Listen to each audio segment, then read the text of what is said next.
بسم اللہ اللہم صلی علی سیدنا محمد۔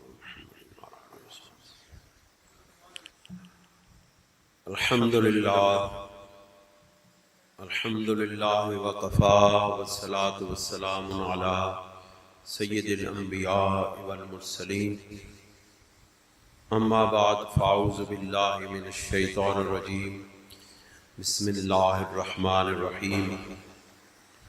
یا ایہا النبی انا ارسلناک شاہدا ومبشرا ونذیرا وداعیا الی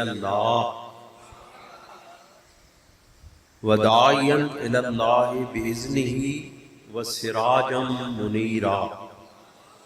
صدق اللہ العظیم وصدق رسولہ النبی الکریم، ونحن علی ذلک لمن الشاہدین والشاکرین۔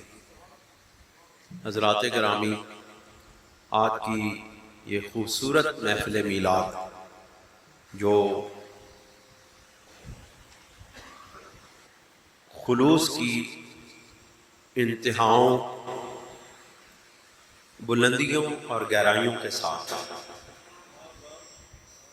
منعقد ہے، انعقاد پذیر ہے۔ آپ نے ہمارے بہت پیارے بیٹے قاری ریاض احمد قادری صاحب سے، یہ میرا بہت پرانا بیٹا ہے،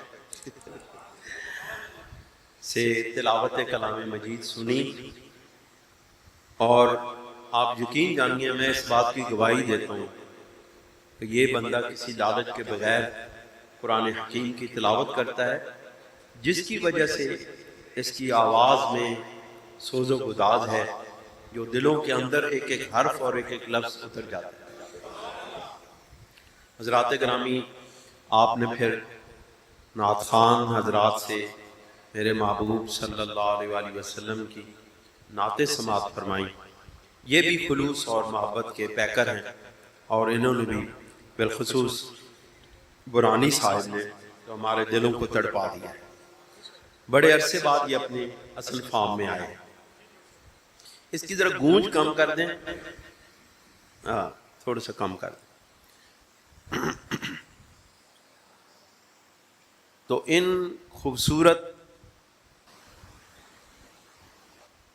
نبی کریم علیہ السلام کی صفت و ثنا کے گلدستوں کے بعد میں بھی آپ کو قرآنی صورت میں نعت پاک سنانے کی کوشش کر رہا ہوں۔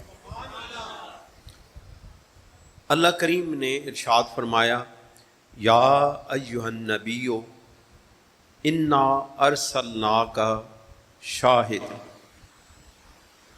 اے غیب کی خبریں دینے والے میرے محبوب۔ اور یہ ساری آیت اسی آیت کا اس آیت کے اجمال کی تفصیل ہے۔ یہ یا ایہا النبی اجمال ہے، اور باقی ساری میرے مصطفیٰ کی تفصیل ہے۔ بات سمجھ آ رہی؟ اجمال کہتے ہیں ایک مختصر سی چیز، اور تفصیل کہتے ہیں جو بہت بڑے اوراق پہ پھیلی ہو۔ آپ یقین جانیے، ہم نے جب بھی اس آیہ مبارکہ کو پڑھا اور جب بھی بیان کیا، اس کے معارف اور معنی ختم ہونے پہ آتے ہی نہیں ہیں۔ اس کو جس پہلو سے بھی دیکھو، ایک نیا عنوان سامنے کھڑا ہوتا ہے۔ آپ اس آیہ مبارکہ پہ غور کریں تو اس آیت کا مرکزی نقطہ آپ دیکھیں، ابتدائی نقطہ، اجمالی نقطہ، وہ ہے یا ایہا النبی، اے میرے غیب کی خبریں دینے والے میرے سونے محبوب۔ اور اس کا جو مرکزی نقطہ ہے وہ ہے داعیا الی اللہ بإذنہ، کہ وہ ہستی ایسی ہے کہ جو اللہ رب العزت کے حکم سے دعوت دینے والی ہے اللہ کی طرف۔ دوستو اور بزرگوں، اور آخری نقطہ جو ہے وہ یہ ہے کہ وَسِرَاجًا مُنِيرًا، میری آج کی جو گفتگو ہے، جو عرضداشت ہے، وہ سراجم منیرہ پہ ہے کہ یہ سراجم منیرہ کے معارف کیا ہیں۔ اللہ رب العزت نے سراج سورج کو کہا اور منیر چاند کا وصف لگا دیا۔ اب سورج اور چاند دو الگ الگ چیزیں ہیں، دو الگ الگ اجسام ہیں، ان دونوں کے اوصاف الگ الگ ہیں، اللہ نے ان کے اوصاف الگ الگ اوصاف کو جوڑ دیا۔ آخر اس کی کیا وجوہات ہیں، یہ میں آپ کے سامنے عرض کروں گا۔ میں آپ کے ابتدائی طور پہ بتا رہا ہوں کہ میں نے کیا بیان کرنا ہے، تاکہ آپ ان باتوں کو غور سے سماعت فرما سکیں۔ دیکھیں، اللہ کریم نے اپنے پیارے محبوب صلی اللہ علیہ وسلم کی اجمالی صفت کو بیان کرنے کے بعد ارشاد فرمایا، انا ارسلناک، بے شک اے میرے محبوب ہم نے ہی آپ کو بھیجا ہے۔ اور اس میں جو محبت ہے اپنے محبوب کے ساتھ، اور جو محبیت ہے اللہ رب العزت کی، اور جو محبوبیت کا رنگ ہے مصطفیٰ کریم صلی اللہ علیہ وسلم کا، وہ جھلکتا ہوا، چمکتا ہوا، دمکتا ہوا، جگمگ جگمگ کرتا ہوا نظر آتا ہے۔ بہت خوبصورت اشعار جگر مراد آبادی نے کہے ہیں کہ سب کچھ لٹا کے راہ محبت میں اہل دل، سب کچھ لٹا کے راہ محبت میں اہل دل، خوش ہیں کہ جیسے دولت کونین پا گئے۔ سب کچھ لٹا کے راہ محبت میں اہل دل خوش ہیں کہ جیسے دولت کونین پا گئے۔ اور صحن چمن کو اپنی بہاروں پہ ناز تھا، صحن چمن کو اپنی بہاروں پہ ناز تھا، وہ آ گئے تو ساری بہاروں پہ چھا گئے۔ انا ارسلناک، انا ارسلناک، بے شک ہم نے آپ کو بھیجا ہے۔ پھر عرض کروں، سب کچھ لٹا کے راہ محبت میں اہل دل خوش ہیں، خوش ہیں، لٹاتے ہیں۔ ابھی کوئی لٹا کے خوش ہوا ہے؟ کسی نو جاندیاں کوئی 10 روپے 20 روپے کٹ لوے تو سارے جانتے دسدا پھردا ہے کہ او جی میرے تے اتنے پیسے نکل گیا جی، میرا جیب کٹی گئی، میرا فلانا ہو گیا۔ لیکن یہ وہ کون ہستیاں ہیں جو محبوب پہ اپنا سب کچھ لٹا رہی ہیں؟ جگر مراد آبادی وہ شاعر ہے جو محبوب خدا صلی اللہ علیہ وسلم کی صفت و ثنا اس طرح بیان فرماتا ہے کہ تاکہ ہر کوئی میری بات کو سمجھ نہ سکے، کوئی ورلیاں لے تریاں، تانجے کوئی ورلا بندہ میری گل سمجھ سکے۔ آپ نے فرمایا کہ سب کچھ لٹا کے راہ محبت میں اہل دل خوش ہیں کہ خوش ہیں کہ جیسے دولت کونین پا گئے، اور سین چمن کو اپنی بہاروں پہ ناز تھا۔ یعنی سرکار دو عالم صلی اللہ علیہ وسلم سے پہلے یہ زمین یہ اپنے خوبصورت پھولوں کے ساتھ خوشبوئیں دے رہی تھی۔ سین چمن کو اپنی بہاروں پہ ناز تھا، وہ آ گئے تو ساری بہاروں پہ چھا گئے۔ اور پھر اس کا نتیجہ کیا نکلا؟ نتیجہ یہ نکلا کہ عقل و جنوں میں سب کی تھیں راہیں جدا جدا، عقل و جنوں میں سب کی تھیں راہیں جدا جدا۔ میرے محبوب سے پہلے کا یہ عالم ہے کہ عقل و جنوں میں سب کی تھیں راہیں جدا جدا، ہر پھر کے لیکن ایک ہی منزل پہ آ گئے۔ اللہ کریم نے ارشاد فرمایا، انا ارسلناک شاہدن، اے میرے محبوب صلی اللہ علیہ وسلم ہم نے آپ کو گواہ بنا کے بھیجا۔ اب اس کی مفسرین کرام نے شاہد کی، مبشر کی، نذیر کی بہت سی توجیہات کی ہیں۔ میں صرف شاہد کی ایک توجیہ جو حضرت امام فخر الدین رازی رحمۃ اللہ علیہ نے بیان کی ہے وہ میں آپ کے سامنے رکھتا ہوں، بڑی کمال کی بات ہے۔ آپ نے شاہد کا معنی بیان کرتے ہوئے لکھا ہے کہ انہ شاہد ان لا الہ الا اللہ،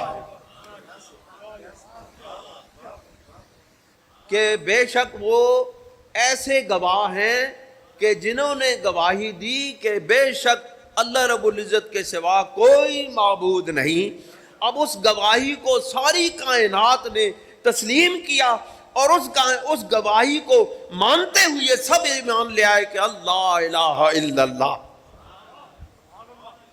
حضرت امام راضی فرماتے ہیں کہ شاہد کا معنی یہ ہے کہ یہ وہ ہستی ہے جس نے سب سے پہلے توحید الہی کی گواہی دی، اور اس گواہی کو کائنات کے ذرے ذرے نے، انسانوں نے، جنوں نے، مخلوقات نے، ہر چیز نے تسلیم کیا۔ اس کا مطلب ہے کہ سب سے پہلے اللہ رب العزت کی وحدانیت پر، اللہ رب العزت کی توحید پر ایمان لانے والی کون سی ہستی ہے؟ رسول اللہ صلی اللہ علیہ وسلم کی ہستی ہے۔ بات سمجھ گئے؟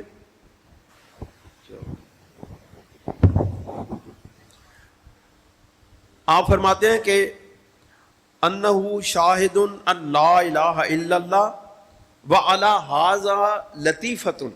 آپ فرماتے ہیں اس میں بڑی باریک بات ہے، یہ جو گواہی ہے توحید پر، اس میں بڑی لطیف بات ہے، بڑی باریک بات ہے۔ وہ کون سی؟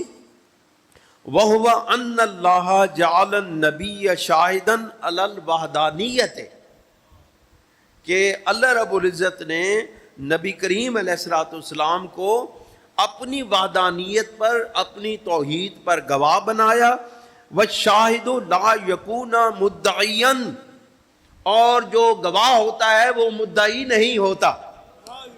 ہائے ہائے، کاش سمجھ جائیں آپ فرماتے ہیں کہ اللہ رب العزت نے محبوب خدا صلی اللہ علیہ وسلم کو، اپنے محبوب کو گواہ بنا کے بھیجا، اور اپنی توحید پر، اپنی وحدانیت پر گواہ بنا کے بھیجا، اور جو گواہ ہوتا ہے وہ مدعی نہیں ہوتا، مدعی اور ہوتا ہے۔ سمجھ رہے بات؟ پھر اللہ کریم فرماتے ہیں، وہ علامہ راضی فرماتے ہیں کہ فاللہ تعالی لم یجعل النبی فی مسألۃ الوحدانیت مدعیا، اللہ رب العزت نے وحدانیت کے مسئلہ پر اللہ نے اپنے نبی کو مدعی نہیں بنایا۔ لأن المدعی من یقول شیئا علی خلاف الظاہر، اس وجہ سے کہ جو مدعی ہوتا ہے وہ ظاہر کے خلاف، حقیقت کے خلاف بات نہیں کرتا۔ والوحدانیت اظہر من الشمس، اور وحدانیت جو ہے، وحدانیت الہی سورج سے بھی زیادہ روشن ہے، اور نبی کریم صلی اللہ علیہ وسلم اس سورج سے زیادہ روشنی کے گواہ ہیں۔ اب کیا گواہی کس کی قبول ہوتی ہے؟ جو اس کی جنس سے تعلق رکھتا ہو۔ انسان کی گواہی وہ کس سے ثابت ہوتی ہے؟ انسان سے۔ انسان کے حق میں جن کی گواہی قابل قبول نہیں ہے، کیونکہ وہ اس کی جنس سے نہیں ہے۔ اس لیے نبی کریم علیہ السلام کی گواہی اتنی، اللہ تعالیٰ کی وحدانیت اتنی ظاہر و باہر ہے کہ اس کی گواہی اللہ رب العزت کے محبوب کے سوا اور کوئی نہیں دے سکتا، کیونکہ وہ سورج کی روشنی سے زیادہ صاف اور ظاہر ہے۔ اللہ تعالیٰ نے فرمایا کہ انا ارسلناک شاہدا ومبشرا ونذیرا وداعیا الی اللہ باذنہ وسراجا منیرا۔ میں اب اپنے اصل موضوع کی طرف آتا ہوں کہ سراجا منیرا کا کیا مقصد بیان کیا گیا ہے۔ یاد رکھیں ایک بات، اگر یہاں نبی کریم علیہ السلام کی ان صفات کو بیان نہ کیا جاتا، اور بیان سے آپ کی جو شان ہے داعی اللہ کی وہ بیان کی جاتی، تو بہت کم لوگ اس کو سمجھ سکتے، بہت کم لوگ اس کو سمجھ سکتے۔ کیوں؟ اس کی وجہ یہ ہے کہ شان مصطفیٰ کو صرف وہی سمجھ سکتا ہے جو شان مصطفیٰ کے ظاہر و باطن کی کیفیات کو جاننے والا، اس کا معرفت رکھنے والا، اور اس کی پہچان کرنے والا ہو۔ اب کون ہے رب ذوالجلال کے بغیر کہ جو محبوب مصطفیٰ صلی اللہ علیہ وسلم کے ظاہر و باطن کے معارف اور کمالات نبوت کو اپنی اصل حقیقت میں جان سکے، انسان کے بس کی بات نہیں ہے۔ یہ انسان کے بس کی بات ہے ہی نہیں کہ وہ کمالات نبوت مصطفیٰ صلی اللہ علیہ وسلم کی کنہ اور حقیقت کو پا سکے۔ ہم نے جو کچھ بھی پایا، ہم نے ابھی تک جو کچھ بھی دیکھا، انسانیت نے جو کچھ بھی مصطفیٰ کی شان کو دیکھا اور لکھا اور لکھتے رہیں گے قیامت تک، وہ اس حقیقت کا جو اصل حقیقت ہے کمالات نبوت کی، اس کے ظاہر کا ابھی 10% بھی پورا نہیں ہوا ہے۔ ہم ظاہر تک نہیں پہنچ سکے مصطفیٰ کے باطنی کمالات اور عروجات اور تصرفات پر کون پہنچ سکتا ہے؟ کس کی مجال ہے کہ وہ میرے مصطفیٰ کے ظاہر اور باطنی کمالات تک رسائی حاصل کر سکے؟ یہ سوائے رب ذوالجلال کی توفیق سے ہوتا ہے۔ جس کو وہ توفیق دیتا ہے اس کو اس طرح معارف نبوت، شان مصطفیٰ، کمالات مصطفیٰ اس طرح ادا کرتا ہے جس طرح وہ اپنے قرآن مجید کے حروف مقطعات کا علم عطا کرتا ہے۔ خال خال ہزاروں میں کوئی ایسے ہوتے ہیں جن کو حروف مقطعات کا راسخ الفعل علم، وہ علماء جو راسخ الفعل علم ہوتے ہیں ان کو حروف مقطعات الف لام میم کا علم عطا کیا جاتا ہے۔ اسی طرح کمالات نبوت کو بھی خال خال لوگ ہوتے ہیں جو اس کی کنہ اور حقیقت کو پا سکتے ہیں۔ اللہ رب العزت نے اسی انسانی کمزوری کی وجہ سے حضور نبی کریم صلی اللہ علیہ وسلم کے داعین الی اللہ کی جو شان ہے اس کو تشبیہ سے بیان کیا، سراجا منیرا۔ اب ہم جائزہ لیتے ہیں کہ اللہ رب العزت نے سراجا منیرا کے لیے کیوں تشبیہ کیوں بیان کی؟ سراج کا مطلب ہے چراغ، آفتاب، سورج، شمس، اور منیر کا مطلب ہے روشن، چمکدار۔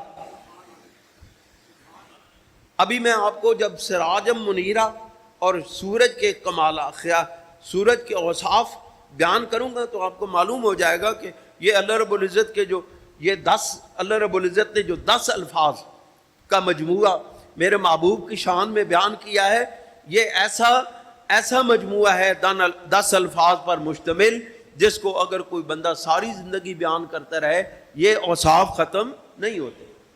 روشن سورج کی تشبیہ بیان کرنے کا مقصد کیا ہے؟ اس کا مقصد جو علماء نے بیان کیا ہے وہ یہ ہے کہ جس طرح اللہ رب العزت کے اوصاف کو براہ راست بیان سے، لفظوں کی عبارتوں سے نہیں سمجھا جا سکتا۔ اب اللہ تعالیٰ کی توحید، اللہ رب العزت کی وحدانیت، اللہ رب العزت کی صفات ثبوتیہ، 8 صفات، اور اس کے ان صفات کے باقی مبادیات اور اس کے جتنے بھی عروجات ہیں ان کو کون سمجھ سکتا ہے؟ کوئی سمجھ سکتا ہے؟ اللہ رب العزت نے اپنی توحید کے ان اوصاف کو، اپنی وحدانیت کے ان اوصاف کو تشبیہات سے بیان کیا ہے۔ اللہ رب العزت نے اپنی وحدانیت کو بیان کرتے ہوئے اللہ رب العزت نے براہ راست الفاظ کی عبارت بیان نہیں کی بلکہ مختلف مثالوں سے بیان کیا۔ اب جنت اور دوزخ کی کیفیات کو اس میں جائے بغیر کون سمجھ سکتا ہے؟ اللہ رب العزت نے جنت کی بہاروں کو، اس میں نہروں کو، اس میں باغات کو دنیا کی تشبیہات سے بیان کر کے ہم جیسے کم تر علم والے لوگوں کو بتا دیا کہ ان تشبیہات کو مد نظر رکھتے ہوئے جب تم اللہ رب العزت کے ان کمال انعامات کو پیش نظر رکھو گے تو پھر تمہیں معلوم ہوگا کہ جنت کیا ہے اور دوزخ کیا ہے۔ آپ دیکھیں حشر و نشر کس کی سمجھ میں آ سکتا ہے کہ حشر و نشر کی کیا کیفیات ہوں گی؟ پل صراط کس کی سمجھ میں آ سکتا ہے؟ کس کی سمجھ میں نہیں آ سکتا۔ اللہ رب العزت نے، آپ قرآن مجید کا مطالعہ کریں، یہاں موقع نہیں ہے ورنہ میں آپ کو مثالیں دیتا کہ اللہ رب العزت نے قرآن مجید کے اندر ان تمام چیزوں کو، جنت کو، دوزخ کو، اور یعنی کہ پل صراط کو اور تمام چیزوں کو، حشر و نشر کو، اپنے اوصاف کو، اپنے کمالات کو، میرے محبوب صلی اللہ علیہ وسلم کے کمالات کو تشبیہ سے، مثالوں سے بیان کیا ہے۔ اب دیکھیں اللہ رب العزت نے سراجم منیرہ یعنی آفتاب کی مثال کی وجوہات، یہ جو آفتاب کی مثال دی ہے سراجم منیرہ، اس کی وجہ کیا ہے؟ اللہ رب العزت نے یہاں دوسرا وصف، دوسرے کمالات اور اوصاف کا ذکر کیوں نہیں کیا؟ اس کی وجہ یہ ہے کہ یاد رکھیں ہماری کہکشائیں، ہماری جتنا بھی نظام اجرام فلکی ہے اس میں سب سے زیادہ جو غلبہ ہے وہ آفتاب کو ہے، وہ سورج کو ہے۔ باقی اتنا غلبہ، اتنا عظمت، اتنا انسانی زندگی پر اثر انداز ہونے والی پوری کائنات میں سورج کے سوا اور کوئی سیارہ اور ستارہ نہیں ہے۔ بات سمجھ رہے ہیں؟ ذرا ان چیزوں پر غور کریں، محبوب کی شان کو سمجھنے کی کوشش کریں۔ آپ کو شاید اس حوالے سے کسی نے شاید سمجھایا ہوگا، لیکن بات یہ ہے کہ میرے محبوب کی شان کے اتنے پہلو ہیں کہ کون سمجھا سکتا ہے؟ ہم بے سر و سامان لوگ، ہم بے علم لوگ کہاں تک پا سکتے ہیں اس شان کو؟ اللہ رب العزت نے اس سارے نظام فلکی میں آخر چنا تو کیوں چنا؟ اس کی وجہ کیا ہے؟ آپ دیکھیں سابقہ مثالوں سے، قرآن مجید کے اندر سے میں آپ کو سابقہ دور کی مثال دیتا ہوں، ملکہ بلقیس کی مثال دیتا ہوں۔ ملکہ بلقیس ایک بہت بڑی ریاست کی ملکہ بادشاہ تھی، بڑے اس کی زبردست فوجیں تھیں، بڑے طاقتور جرنیل تھے، اور اس پر قربان کرنے والے، اپنی جانوں کو قربان کرنے والے لوگ موجود تھے۔ لیکن جس وقت حضرت سلیمان علیہ السلام نے ایک پرندے کو بھیجا کہ جا کے ملکہ بلقیس کے حالات کو سمجھ کے آؤ، تو اس نے کہا انی وجدت امرأۃ تملکہم وأوتیت من کل شیء ولہا عرش عظیم۔ اے میرے پیارے نبی، میں جو کچھ دیکھ کے آیا ہوں، میں نے وہاں پر ایک عورت کو ان کی بادشاہ بنے ہوئے دیکھا، اور اس کو دنیا کی ہر چیز ملی ہوئی تھی۔ وأوتیت من کل شیء، اس کو دنیا کے تمام سامان ملے ہوئے تھے۔ وَلَهَا عَرْشٌ عَظِيمٌ، اور اس کے پاس ایک بہت بڑا تخت تھا جس پر وہ براجمان تھی۔ اب دیکھیں ملکہ بلقیس کی طاقت اور قوت کا کیا عالم ہے، ذرا اس کی شان کو سمجھیں، پھر آپ کو میرے مصطفیٰ کی شان سمجھ آئے گی۔ اس کے جو حواری تھے ان سے جب اس نے مشورہ کیا کہ سلیمان علیہ السلام نے مجھے خط بھیجا ہے، انہوں نے کہا قالوا نحن اولو قوت واولو باس شدید والامر الیک فانظری ماذا تامرین، کہ انہوں نے کہا کہ ہمارے پاس بڑی قوت ہے، ہمارے پاس، ہم بڑے سخت لڑائی کرنے والے ہیں، اور تیرے پاس اب اختیار ہے، تو جس طرح کہے گی ہم تیرے اختیار پہ عمل کریں گے۔ لیکن وہ کرتے کیا تھے؟ ملکہ بلقیس اور اس کے حواری اور اس کے درباری وہ کرتے کیا تھے؟ انہیں کہا وجدتها وقومها يسجدون للشمس، میں نے اس کو اور اس کی قوم کو سورج کو سجدہ کرتے ہوئے پایا، سورج کے آگے جھکتا ہوا پایا، من دون اللہ، اللہ رب العزت کی ذات کے سوا۔ اس کا یہ مطلب ہے کہ اللہ رب العزت نے ان کو اتنی طاقت اور قوت دی، لیکن وہ سورج سے اتنے مرعوب تھے، سورج کی اتنی عظمت سے مرعوب تھے کہ سب کچھ پانے کے باوجود وہ سورج کے آگے سجدہ ریز ہوا کرتے تھے، وہ اور اس کی قوم۔ یہ تو حال تھا ایک گمراہ خاتون کا اور اس کی قوم کا۔ اب ذرا نبی کا حال دیکھیں، حضرت ابراہیم علیہ السلام کی بات سنیں۔ حضرت ابراہیم علیہ السلام کو اللہ رب العزت نے فرمایا وَكَذَلِكَ نُرِي إِبْرَاهِيمَ ملکوت السماوات والارض وَلِيَكُونَ مِنَ الْمُوقِنِينَ، ہم نے حضرت ابراہیم علیہ السلام کو تمام آسمانوں اور زمین کی بادشاہتوں کو ملاحظہ کروایا، دکھایا، وَلِيَكُونَ مِنَ الْمُوقِنِينَ، تاکہ وہ یقین کرنے والوں میں سے ہو جائیں۔ اب یہاں اگلی بات بیان کرنے سے پہلے اس بات کو سمجھیں کہ نبی اپنی پیدائش سے پہلے، پیدائش کے وقت اور پیدائش کے بعد اپنی تمام تر زندگی میں کبھی گمراہی پر یقین نہیں رکھتا، کبھی گمراہی پر کھڑا نہیں ہوتا، گمراہی اس کے قریب بھی نہیں گزرتی۔ اب یہاں شان نبوت کو سمجھنے کی ضرورت ہے۔ جو لوگ حضرت ابراہیم علیہ السلام کے ایک بات کو جو اس کے اندر اجمال کے اندر جو تفصیل پائی جاتی ہے اس کو نہ سمجھ سکے اور حضرت ابراہیم علیہ السلام پر گمراہی کا نعوذ باللہ فتویٰ لگا دیا۔ حضرت ابراہیم علیہ السلام نے فرمایا فلما جن علیہ اللیل رأى کوكبا قال ھذا ربی فلما افل قال لا احب الآفلین۔ حضرت ابراہیم علیہ السلام کے سامنے جب رات چھا گئی اور آپ نے ستاروں کو ملاحظہ کیا تو آپ نے اپنی قوم کو مخاطب کرتے ہوئے کہا کہ کیا تم ان ستاروں کو اپنا رب سمجھتے ہو؟ کیوں؟ وَلِيَكُونَ مِنَ الْمُوقِنِينَ، وہ پہلے بیان کر دیا، اور یقین والے کبھی گمراہ نہیں ہوتے۔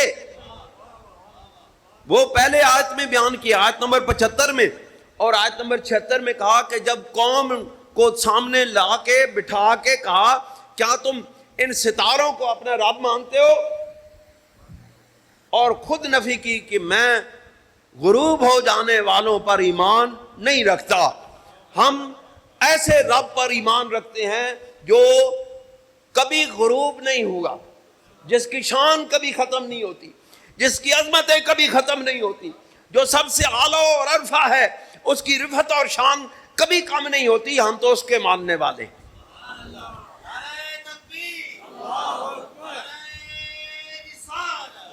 پھر فرمایا فلما رأى الشمس، وقت تھوڑا لوگ اوکھے ہوئے کے بیٹھے نے، میں تھوڑے جے وقت بیان کرنا، اگر تسی لوگ اجازت دو تو میں کوئی 10 منٹ بیان کروں۔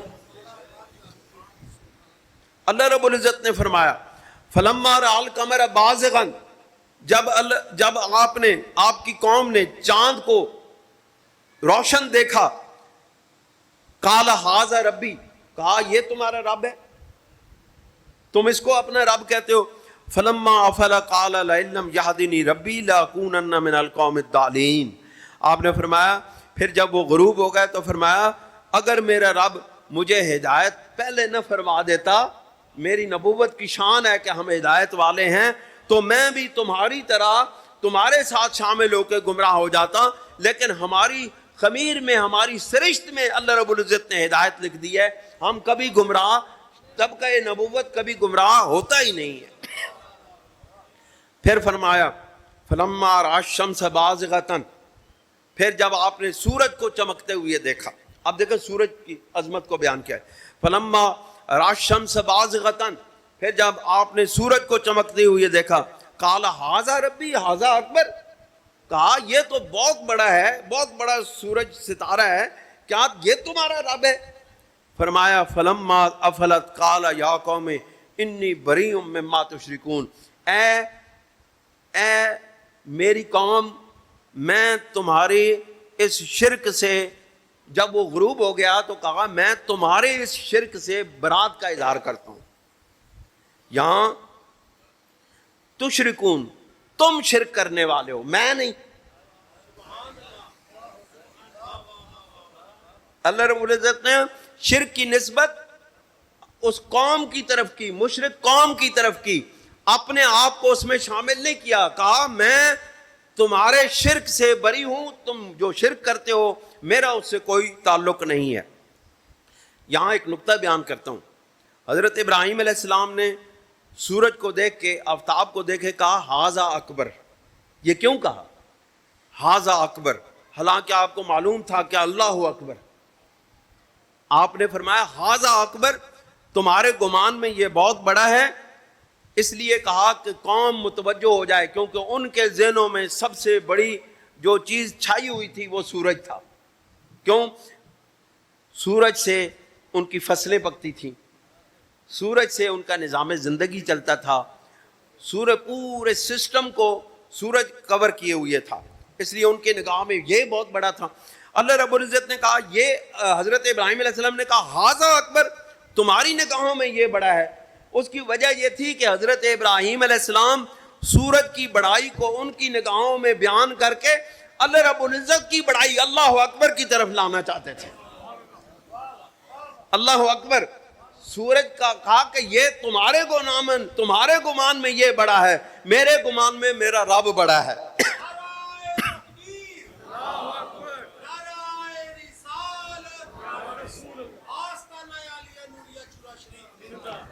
اب ذرا سراج منیرہ کے لغوی معنی، لغت میں کیا معنی ہیں وہ بیان کرتے ہیں تاکہ آپ کو میرے محبوب کی شان سمجھ تو آئے نا. حضرت علامہ ابن منظور رحمۃ اللہ علیہ لکھتے ہیں، بہت بڑے محقق اور بہت بڑے لغت والے ہیں، صاحب لغت، بڑا نام ہے. آپ شمس کے معنی، سورج کے معنی بیان کرتے ہوئے لکھتے ہیں وَالشَّمْسُ سِرَاجُ النَّهَارِ وَالْمَسْرَجَةُ بِالْفَتْحِ الَّتِي تُوضَعُ فِيهَا الْفَتِيلَةُ وَالدُّهْنُ. اور سورج کو سراج اس لیے کہا، چراغ سے اس لیے تشبیہ دی کہ اور جو چراغ ہوتا ہے وہ اپنے میم کی فتح کے ساتھ اس کے اندر فتیلہ رکھا جاتا ہے، واٹر رکھی جاتی ہے اور اس کے اندر تیل ڈالا جاتا ہے. اب اس کے اندر تیل ڈالا جاتا ہے، اس کے اندر بتی رکھی جاتی ہے، اس کو سراج کہتے ہیں. سورج کے اندر نہ تیل جلتا ہے نہ اس کے اندر بتی ہے، بات کچھ اور ہے. حدیث شریف میں ہے، مجمع الزوائد کی یہ حدیث ہے، نبی کریم علیہ الصلوۃ والسلام نے فرمایا عمر و سراج و اہل الجنہ، عمر جنت کا چراغ ہیں. عمر فاروق، میرا عمر جنت کا چراغ ہے، سورج ہے. اب دیکھو دوستو، ایک اور حدیث، اس حدیث کو علامہ شریف و شریع للآجری نے روایت کی ہے حضرت عبداللہ ابن عمر سے، قال قال رسول اللہ صلی اللہ علیہ وسلم، کہ نبی کریم علیہ الصلوۃ والسلام نے ارشاد فرمایا عمر ابن الخطاب سراج و اہل الجنہ، میرا عمر ابن خطاب جو ہے یہ جنت کا سورج ہے، جنت کا آفتاب ہے، جنت کا چراغ ہے. یہاں پر روافظ میں کہ جو مفسرین کرام ہیں انہوں نے کہا کہ یہ حدیث پاک، یا محدثین ہیں انہوں نے کہا کہ یہ حدیث پاک درست نہیں ہے، اپنے معنی کے اعتبار سے یہ بات درست نہیں ہے. سند پہ بھی کلام کیا لیکن معنی پہ کلام کرتے ہوئے کہا کہ جنت میں تو چراغ اور سورج ہے ہی نہیں، وہاں جو ہے سراج یعنی کہ حضرت عمر فاروق رضی اللہ تعالیٰ عنہ کے سراج اور چراغ ہونے کا سوال ہی نہیں پیدا ہوتا. لیکن اللہ کے بندو ذرا اس پہ غور کیا جاتا کہ اللہ رب العزت نے کہا کہ وَسِرَاجًا مُنِيرًا، میرا محبوب روشن سورج ہے، روشن آفتاب ہے.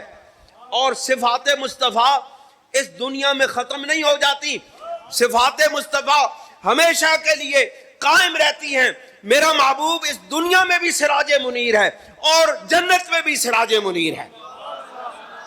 نبی کریم صلی اللہ علیہ وسلم کی صفتیں اس دنیا میں بھی ہیں، وہی انہی صفات کے ساتھ میرا محبوب جنت میں بھی جلوہ گر ہوگا، میدان حشر میں بھی جلوہ گر ہوگا. جب محبوب سراج منیر ہو کے جنت میں جا سکتا ہے تو ان کا ایک غلام سراج الجنہ کیوں نہیں ہو سکتا؟ عقل سے کام لیا جائے. بغض جب ہوتا ہے نا دل کے اندر، بغض وہ بڑی بڑی چیزوں کو گمراہ کر دیتا ہے، بڑے بڑے لوگوں کو، بڑے بڑے عالموں کو گمراہ کر دیتا ہے. ذرا سوچو تو صحیح. کیوں جی؟ میرے مصطفیٰ کی جو صفات ہیں، آج میرے محبوب محمد ہیں، احمد ہیں، محمود ہیں، کریم ہیں، رؤوف ہیں، رحیم ہیں، کیا یہ صفات میدان محشر میں ظاہر نہیں ہوں گی؟ کیا اور بڑھ جائیں گی؟ کیا کرم مصطفیٰ میدان محشر میں ظاہر نہیں ہوگا؟ جب شفاعت مصطفیٰ تمام اہل ایمان سے لے کر کے کفار تک ثابت ہو جائے گی تو اس سے بڑا کرم اور کہا ہوگا؟ کریم، میرا محبوب کریم ہے، میرا محبوب رحیم ہے، وہ اس دنیا میں بھی کریم ہے، وہ اس دنیا میں بھی رؤوف ہے، وہ اس دنیا میں بھی رحیم ہے. قیامت کے اندر بھی یہ صفات قائم رہتی ہیں اور جنت میں بھی قائم ہے، جنت میں بھی قائم ہے. دوستو اور بزرگوں، جنت میں اگر سورج نہیں ہے، روشنی نہیں ہے، تپش نہیں ہے، درخت لگانے کا کیا فائدہ؟ درخت تو سائے فراہم کرتے. اللہ رب العزت نے فرمایا نا کہ ہم نے ایسے درخت لگائے ہیں جن کے سایوں کے نیچے سارے اہل ایمان بیٹھے ہوں گے تخت لگا کے. ان سایوں کی، ان درختوں کی کیا ضرورت ہے؟ کوئی عقل سے کام لیں. اللہ تعالیٰ نے فرمایا پھر فرمایا، قرآن مجید کا میں حوالہ دیتا ہوں. اللہ رب العزت فرماتے ہیں وَالسِّرَاجُ الشَّمْسُ وَفِي التَّنزِيلِ وَجَعَلْنَا سِرَاجًا وَهَاجًا. لغت کے اعتبار سے اللہ رب العزت فرماتے ہیں اور سورج کو ہم نے چراغ بنایا. وَفِي التَّنزِيلِ، اور قرآن مجید میں ہے وَجَعَلْنَا سِرَاجًا وَهَاجًا، اور ہم نے سورج کو روشن بنایا. اور وَقَالُهُ عَزَّ وَجَلَّ وَدَاعِيًا إِلَى اللَّهِ بِإِذْنِهِ وَسِرَاجًا مُنِيرًا. اللہ رب العزت نے سورج کو کہا کہ وَجَعَلْنَا سِرَاجًا وَهَاجًا، ہم نے سورج کو روشن بنایا، اور محبوب کو کہا کہ ہم نے آپ کو سراج منیر بنایا. دوستو فرق کیا ہے؟ فرق یہ ہے کہ سراج منیر جو ہے وہ ایسی شان ہے کہ جس شان کے ساتھ سورج سامنے نہیں آتا. آپ نے فرمایا، اللہ رب العزت نے فرمایا تبارک الذی جعل فی السماء بروجا وجعل فیہا سراجا وقمرا منیرا. اب ذرا اختلاف کو دیکھیں. اختلاف کیا؟ ادھر کہا سراجم وہاجا، ادھر کہا کہ ہم نے سورج کو چراغ بنایا، ہم نے سورج کو روشن بنایا.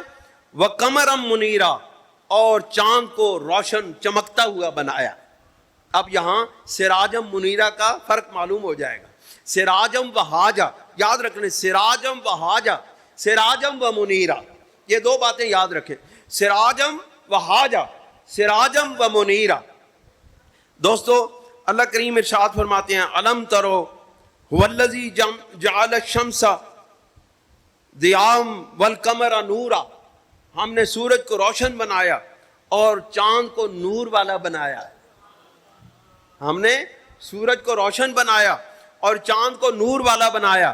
پھر فرمایا الم ترو کیف خلق اللہ سبع سماوات طباقا وجعل القمر فیہن نور. اور ہم نے چاند بنایا جس میں نور ہے. وجعل الشمس سراجا، اور ہم نے سورج کو چراغ بنایا. کتنے اللہ تعالیٰ پھیر پھیر کے بات کرتے ہیں. اب میں آپ کو روحانی آفتاب اور مادی آفتاب کا فرق بیان کرتا ہوں. روحانی آفتاب کیا ہے اور مادی آفتاب میں کیا فرق ہے؟ اللہ رب العزت نے فرمایا وجعلنا سراجا وہاجا، اور ہم نے ایک روشن چراغ بنایا. یعنی الشمس المنیرۃ علی جمیع العالم التی یتوہج ضوءھا لأہل الارض کلہم. آپ فرماتے ہیں، اس کا لغوی معنی بیان کرتے ہیں حضرت امام فخر الدین رازی رحمۃ اللہ علیہ. آپ فرماتے ہیں کہ یعنی سورج کو روشن بنایا تمام عالم پر، جو کہ تپش دیتا ہے اپنے نور کے ساتھ، اپنی روشنی کے ساتھ تمام زمین والوں کو. امام رازی رحمۃ اللہ علیہ فرماتے ہیں کلام اہل اللغت مضطرب تفسیر الوہاج. آپ فرماتے ہیں وہاج کے معنی میں لوگوں کے اندر اختلاف ہے کہ ایک کہتے ہیں وہاج کا معنی یہ ہے ایک، لیکن آپ فرماتے ہیں کثیر جو لوگ ہیں وہ وہاج کا معنی لیتے ہیں. وتفسیر الوہاج فمن من قال الوہج مجمع نور والحرارہ. وہاج کا معنی وہ ایسا سورج، ایسا اجسام فلکی ہے، ایسا اجرام فلکی ہے جس میں نور تو ہوتا ہے لیکن اس میں حرارت بھی ہوتی ہے ساتھ، وہ جلاتا بھی ہے، وہ جلاتا بھی ہے. لیکن چاند کو سراج منیرہ کہا، اس میں نور تو ہوتا ہے وہ جلاتا نہیں ہے. وقمرم منیرہ اس لیے کہا، وہ سراجم وہاجا کہا کہ سورج میں روشنی تو ہے لیکن یہ جلا دیتی ہے، اور سراجم منیرہ میں وہ روشنی ہے جو روشنی تو دیتی ہے لیکن جلاتی نہیں ہے. میرا مصطفیٰ روشنی تو دیتا ہے, جلاتا نہیں ہے. میرا مصطفیٰ لوگوں کو اپنا سایہ فراہم کرتا ہے لیکن جلاتا نہیں ہے. میرا محبوب فائدہ پہنچاتا ہے, لوگوں کے قلوب کو منور کرتا ہے, جلاتا نہیں ہے. یہ صفت شمس میں نہیں ہے, یہ میرے محبوب سراج منیرہ کے اندر ہے. دوستوں اور بزرگوں, اللہ رب العزت نے کہا وسراج وہاجا, سورج جو ہے یہ جلانے والا, حرارت والا ہے. اور یہ چراغ جو ہے, یہ چراغ کہا, نبی کریم کو سراج منیرہ کہا. ایسا روشن چراغ ہے, ایسا روشن چراغ ہے جس سے آگے چراغ جلتے ہیں. شکیل صاحب ذرا سماعت فرمائیں, بارے آخری نقطہ بیان کرو. چراغ وہ ہستی ہے, چراغ وہ چیز ہے جس سے آگے چراغ جلتے ہیں. وہ اگر بجھ بھی جائے تو اس سے آگے جلنے والے چراغ نہیں بجھتے, ان کی روشنی ایک چراغ سے دوسرے چراغ کو جاری رہتی ہے. لیکن سورج چمکتا ہے, اس کی روشنی ملتی ہے, اس کی حرارت ملتی ہے, یہ غروب ہو جاتا ہے, اس کی روشنی بھی ختم ہو جاتی ہے, اس کی حرارت بھی ختم ہو جاتی ہے, اس کے فوائد بھی ختم ہو جاتے ہیں. لیکن چراغ جب جلتا ہے وہ مدینے میں جلتا ہے, روشنی اس کی پاکستان میں آتی ہے. اس لیے رب ذوالجلال کے محبوب صلی اللہ علیہ وسلم نے فرمایا اصحابی کالنجوم بأیہم اقتدیتم اہتدیتم. فرمایا میرے صحابہ جو ہیں وہ ستاروں کی مانند ہیں, وہ ستاروں کی مانند ہیں جن ستاروں کے نور کو رسول اللہ صلی اللہ علیہ وسلم کے سراج سے روشن کیا گیا ہے. چراغ مصطفیٰ سے روشن ہونے والے ان ستاروں کو نبی کریم صلی اللہ علیہ وسلم نے فرمایا اصحابی کالنجوم, میرے صحابہ ستاروں کی مانند ہیں.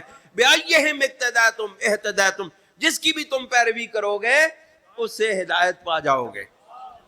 دوستو اور بزرگوں, یہ ہے میرے مصطفیٰ کی سراج منیرہ کی شان. یہ ہے وہ روشن چراغ جس نے آج سے 1500 سال پہلے اپنی روشنی پھیلائی اور اس سے چراغ جلتے گئے, چراغ سے چراغ جلتے گئے. آپ کے صحابہ, آپ کے اہل بیت, آپ کے تابعین, تبع تابعین. اب حیرانگی کی بات ایک اور بھی ہے کہ باقی چراغ کے پاس جا کے اپنا چراغ جلانا پڑتا ہے. باقی چراغوں کے پاس جب تک اس کی لو کے پاس اپنی لو نہ لے کے جاؤ, اپنی بتی اور تیل نہ لے کے جاؤ, وہ جلتا نہیں ہے. لیکن میرے مصطفیٰ کے چراغ سے چراغ جلانے والے, وہ چراغ مدینے میں ہو اور ادھر جلانے والے لاہور میں ہو, ادھر چلانے والے اجمیر شریف میں ہو, ادھر چراغ جلانے والے چورا شریف میں ہو, سب کے چراغ جلتے چلے جاتے ہیں, جلتے چلے جاتے ہیں, روشنیاں پھیلتی چلی جاتی ہیں. میرے مصطفیٰ کی یہ روشنیاں قیامت تک چلتی رہیں گی, کبھی ختم نہیں ہوں.